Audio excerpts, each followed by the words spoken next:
Right, welcome back.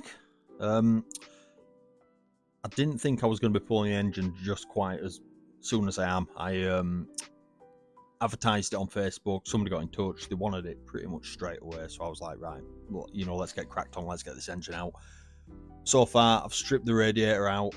I've unplugged all of the wiring loom that I can see. I've disconnected the fuel lines. I've disconnected the exhaust manifold and any other coolant lines around the back that I can see. I've never pulled one of these engines before, so I'm not 100% sure if I've got everything. So what I'm going to do is get underneath it, which will be an absolute pleasure.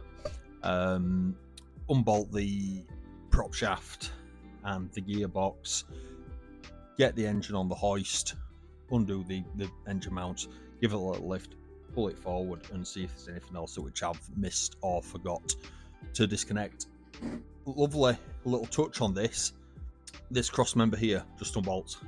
I remember when I was speaking to Bob and Dude who built the car, saying that it was really easy to pull the engine, put it back in. They literally built the car so that you could easily engine in and out as and when you needed. So great little touch. This, take this bar off.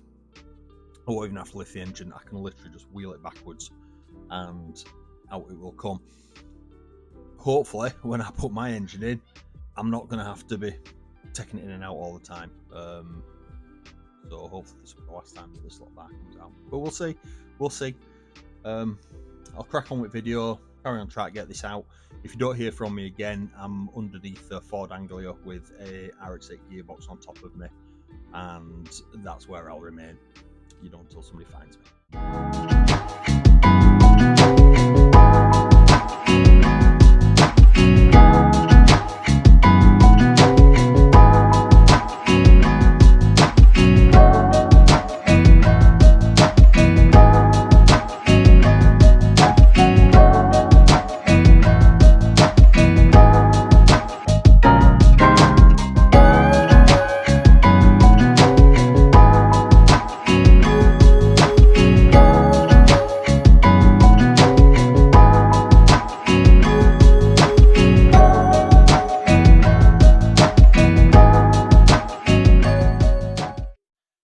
Now I can hear everyone screaming in the comments right now, you can't use nylon straps to lift an engine. Well, you probably can. I mean, let's be honest, they're not going to break. They're not going to go anywhere.